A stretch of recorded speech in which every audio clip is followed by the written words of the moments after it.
წინა ვიდეოში განვიხილეთ ელიმინაციის რეაქცია, კერძოდ E2 ტიპის რეაქცია, რომლის დროსაც ვიღებთ ჰალოგენ ალკანს და ვამატებთ ძლიერ ფუძეს. ძლიერი ფუძე კი იტაცებს პროტონს და არა წყალბადს. წყალბადის ბმის ელექტრონი გადაეცემა მიმდებარე ნახშირბადს. შესაბამისად, ნახშირბადს ზედმეტი ელექტრონები ექნება, ამიტომ მას შეუძლია ელექტრონის გაცემა, რომელიც დაკავშირებული არის ჩვენს ჰალოგენთან. ჰალოგენი ვიცით, რომ ელექტროარყოფითია, შესაბამისად, მისკენ იყო ისედაც ეს ელექტრონი გადაკაჩული და რადგან ახლა ნახშირბადს შეუძლია მთლიანად ელექტრონის გაცემა, იგი მთლიანად მოიტაცებს ამ ელექტრონს და შედეგად კი ვიღებთ შემდეგნაირ პროდუქტს. პირველ რიგში გვექნება ჩვენი ქლორიდის ანიონი, რომელიც მივიღეთ ამ ლურჯი ელექტრონის მოტაცებით. ასევე მივიღეთ ჩვენ გამხსნელი მეთანოლი, რომელიც უბრალოდ შევქმნით პროტონის დაკავშირებით ამ ანიონთან, კერძოდ მეთოქსიდის ანიონთან და რაც მთავარია, მივიღეთ ალკენი, რომელშიც ორმაგი ბმის პი-ბმა წარმოგვექმნა ერთი P ელექტრონით, რომელიც ეკუთვნოდა ამ მარჯვენა ნახშირბადს და ერთი P ელექტრონით, რომელიც მიიღო ამ მარცხენა ნახშირბადმა ამ წყალბადისგან. მაგრამ შეიძლება ერთი კითხვა გაგვიჩნდეს ამ რეაქციას რო შევხედავთ, რატო მოვტაცეთ მარჯვენა ნახშირბადს წყალბადი და არა მარცხენას? აი, მაგალითად, რატო არ მოვტაცეთ ეს წყალბადი? ერთი შეხედვით თითქოს ისინი იდენტურები არიან და მართლაც რო განვიხილოთ დასახელების პრინციპით, ჩვენი ნახშირბადი, რომელიც დაკავშირებული არის პირდაპირ ჩამნაცვლებელთან, ის იქნება ალფა ნახშირბადი, ანუ ქლორთან დაკავშირებული ნახშირბადი არის ალფა ნახშირბადი, ხოლო ალფა ნახშირბადთან დაკავშირებული ნახშირბადები კი იქნებიან ბეტა ნახშირბადები. ესეც იქნება ბეტა ნახშირბადი, ესეც იქნება ბეტა ნახშირბადი. E2 ტიპის ელიმინაციის დროს კი უნდა ჩამოაცილოთ ბეტა ნახშირბად წყალბადი, ანუ უნდა ჩამოცილდეს ბეტა წყალბადი. და ამ შემთხვევაში ეს მარცხენაც ბეტა წყალბადია და ეს მარჯვენა ვარდისფერი წყალბადიც არის ბეტა წყალბადი. მოდი ახლა განვიხილოთ ის შემთხვევა, როდესაც მარცხენა ბეტა წყალბადს ჩამოცილებთ და არა მარჯვენას, რათა ვნახოთ განსხვავება პროდუქტებს შორის.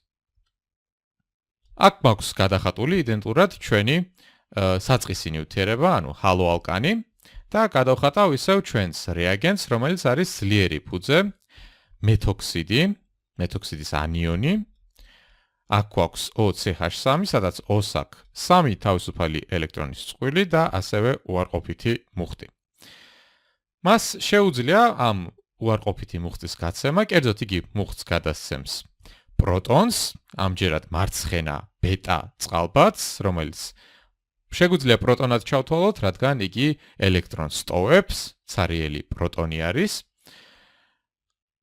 იგი გადასცემს თავისუფალ ელექტრონებს წყვილს, სინამდვილეში გადასცემს მხოლოდ ერთ ელექტრონს, მოდი ასე გავაფერადებ.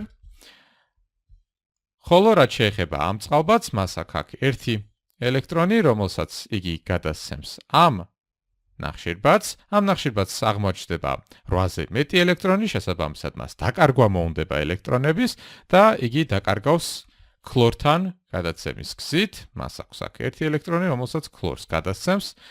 ქლორს კი აქვს 3 თავისუფალი ელექტრონის წყვილი და აქ ერთი ელექტრონი, რომელიც ბმაშია. ასევე ვიცით, რომ ამ პროტონთან ბმაში, ასევე ამ ნახშირბადს ექნება ერთი ელექტრონი, რომელიც შემდგომ დაგვჭირდება. მოდი ახლა დავხატოთ პროდუქტი. ჩონჩხს იგივენაირად გადავხატავ, აქ გვექნება C, აქ გვექნება ისევ C და C, მაგრამ ამ შემთხვევაში ამ პირველ ნახშირბადთან იქნება 2 წყალბადი. ამ მეორე ნახშირბადთან იქნება ერთადერთი წყალბადი, აქაც გვექნება 2 წყალბადი, აქაც გვექნება 2 წყალბადი. თავარი ცვლილება, რაც მოხდა ჩვენს ჰალოალკანში, არის ის, რომ ქლორმა დატომა, ანუ გვექნება ქლორიდის ანიონი გამოყოფილი ასევე, სადაც მას ერთი ელექტრონი აქვს მითვისებული ამ ნახშირბადისგან და შესაბამისად მას, რადგან ერთი ზედმეტი ელექტრონი აქვს, ექნება უარყოფითი მუხტი.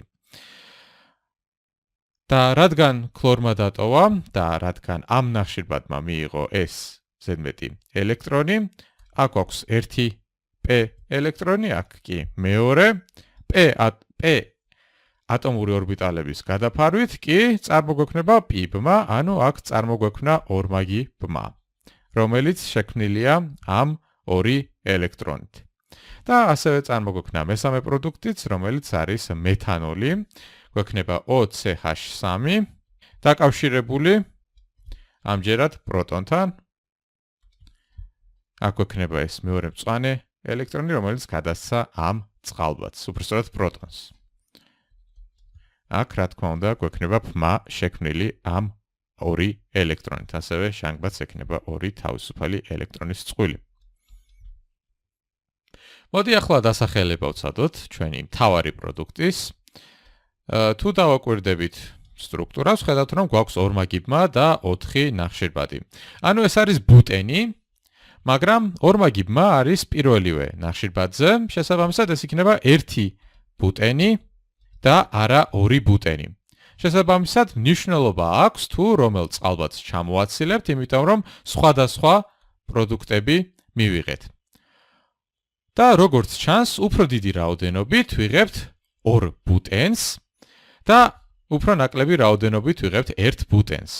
ეს კი განისაზღვრება ეგრეთ წოდებული ზაიცევის წესით, რომელიც მეტნაკლებად გავს მარკოვნიკოვის წესს, რადგან წყალბადი ჩამოცილდება ისეთ ნახშირბადს ელიმინაციის რეაქციისას, რომელსაც უფრო ნაკლები წყალბადი აქვს დაკავშირებული. ჩვენს ჰალოალკანს, ანუ 2 ქლორბუტანს თუ შევხედავთ, დავინახავთ, რომ ამ მესამე ნახშირბადს აქვს მხოლოდ 2 წყალბადი, როდესაც პირველ ნახშირბადს აქვს 3. შესაბამისად, ზაიცევის წესით წყალბადი უნდა ჩამოსცილდეს მესამე ნახშირბადს. და თუ რატომ ჩამოსცილდება მესამეს და არა პირველს უფრო დიდი რაოდენობით, ეს კი არის გამოწვეული ზეშეუღლების ეფექტით.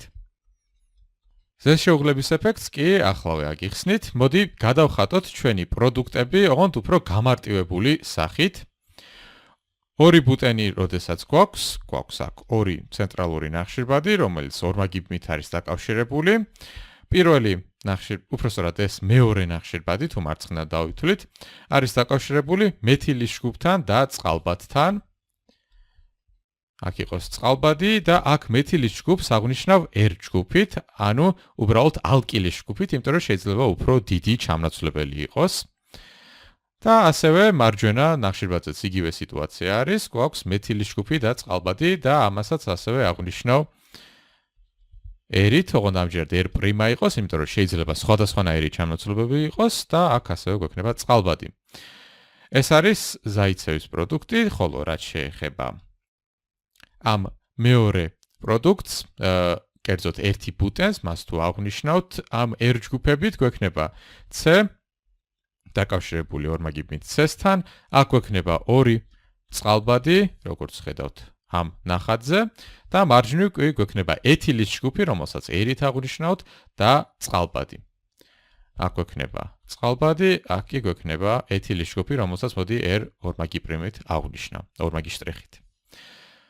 ზეშეუღლების ეფექტი გულისხმობს იმას, რომ რაც უფრო ჩანაცვლებული არის ჩვენი ორმაგი ბმა, მით უფრო სტაბილურია ის. ანუ, რაც უფრო მეტი R ჯგუფი არის დაკავშირებული ჩვენს ორმაგ ბმასთან, მით უფრო სტაბილური იქნება ის. შესაბამისად, ჩვენი ზედა პროდუქტი, რომელიც დაკავშირებულია 2 R ჯგუფთან, იქნება უფრო სტაბილური, ვიდრე ჩვენი ქვედა პროდუქტი, რომელიც მხოლოდ 1 R ჯგუფთან არის დაკავშირებული. ზუსტი მიზეზები ამ ზეშეუღლების არ არის ცნობილი, მაგრამ არის მიწერილი ნახშირბადის არის მიწერილი ნახშირბადის უნარზე, რომ ელექტრონები უკეთ გადასცეს ჩვენს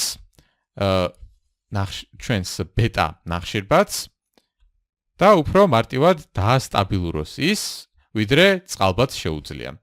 აი, აქ რომ შევხედოთ, გვაქვს 2 R ჯგუფი, ანუ 2 ნახშირბადი დაკავშირებული ჩვენს ორმაგი ბმის ნახშირბადებთან, რომლებიც ასტაბილურებენ, მოდი ცოტა სხვა ფერით გავაფერადებ, ასტაბილურებენ ჩვენს ორმაგ ბმას. ეს არის ექსპერიმენტულად დამტკიცებული, მაგრამ ზუსტი მიზეზები არ არის ბოლომდე დადგენილი. ხოლო, რადგან უფრო სტაბილური პროდუქტი მიიღება უფრო ნაკლები წყალბადის მქონე ნახშირბადის წყალბადის ჩამოცილებით, შესაბამისად უფრო დიდი რაოდენობით მივიღებთ ამ პროდუქტს და შესაბამისად გამოდის საიცევის წესი სწორი. ამიტომ, როდესაც გვექნება ელიმინაციის რეაქცია, ყოველთვის დავაკვირდებთ ორივე ვარიანტს, ორივე პროდუქტის დაწერა შეგიძლიათ, მაგრამ აუცილებლად მიუთითეთ თუ რომელი არის დომინანტი პროდუქტი. ამ შემთხვევაში კი დომინანტი პროდუქტი არის 2 ბუტენი.